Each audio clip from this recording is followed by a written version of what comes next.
En el verso 17 del capítulo 15, el apóstol Pablo nos dice que él ha encontrado la razón de ser dichoso, de ser bienaventurado, de ser bendecido, de gloriarse en Cristo Jesús.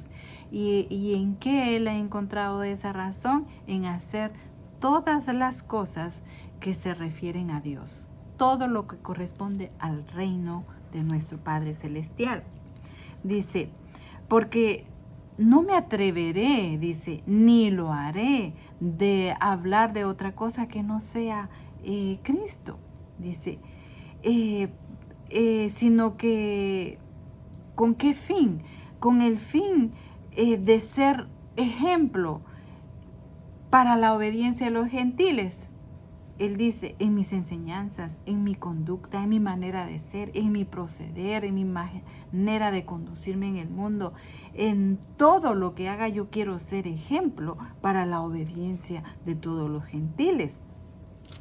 Igualmente, con el poder de las señales y prodigios que el Espíritu me da para poder pregonar este evangelio maravilloso desde Jerusalén, dice, y por sus alrededores hasta Ilírico. Dice que es como una frontera de Italia, creo que lo divide el río, hay un mar ahí, Adriático creo que le llaman a ese mar, y hasta esa frontera llegó Pablo predicando, pregonando el evangelio de Cristo, dice, llenándolo todo del evangelio de Cristo. Mire qué glorioso. Y dice, siempre tratando ese Pablo de anunciar a Cristo en las regiones donde nadie antes había oído hablar de Cristo, para no edificar sobre el fundamento de otro. Mire qué maravilloso. ¿Y cuál era el fin del apóstol Pablo de hacer su labor así? Era de expandir el evangelio. Si ya había alguien que estaba sembrando la semilla de salvación, pues ir a otro campo donde no se había sembrado esa semilla, porque a él le gustaba que en él se cumpliera esa profecía donde dice, aquellos que nunca les fue anunciado acerca de él, le verán. Y los que no habían oído nada acerca de él, entenderán. Eso está en Isaías 52:15, el último versículo de ese capítulo maravilloso.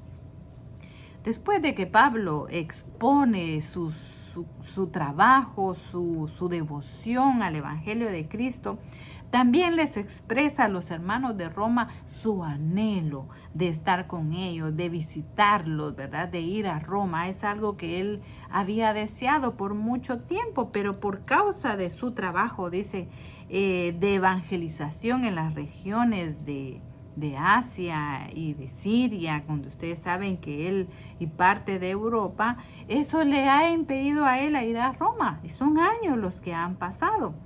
Pero ahora, mire lo que dice Pablo, que he terminado mi trabajo en esas regiones. Mire qué hombre de Dios más extraordinario.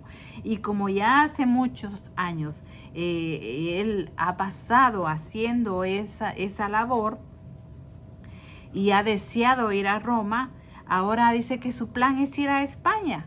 Dice, y pienso pasar con ustedes a disfrutar de su compañía. Después ustedes me ayudarán a retomar mi camino o mi viaje a España, porque en España seguramente no se había pregonado el evangelio. En Roma ya había iglesia, entonces él iba a ir a visitar a la iglesia de Roma para regocijarse con los hermanos, para compartir con los hermanos, como dice ahí, para disfrutar de su compañía, de las experiencias vividas en Cristo Jesús en esa región.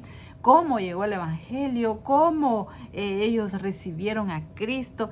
Yo creo que algo que nos nutre mucho es el testimonio de aquellas vidas que han sido restauradas, que han sido redimidas, que han sido partícipes de un nuevo nacimiento, que han sido llenas del Espíritu Santo de Dios.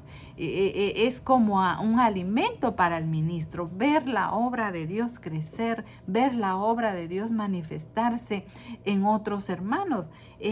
Aquí en esta nación habemos muchos que venimos de otros países y nos regocijamos de la obra salvadora que se ha llevado a cabo en estas naciones, en estas ciudades, en estos pueblos, y estamos tan agradecidos y nos gozamos juntamente con ellos, porque el mismo Dios que a nosotros nos visitó en nuestros países es el mismo Dios que sigue haciendo la obra en estas naciones maravillosas, ¿verdad? Y Pablo era su ilusión, ¿verdad? Ir a disfrutar de las maravillas que Dios había hecho en los hermanos de Roma y enriquecerse y llenarse más para poder ir a España lleno de bondad como estaban los hermanos de Roma, lleno del conocimiento y lleno del Espíritu Santo de Dios.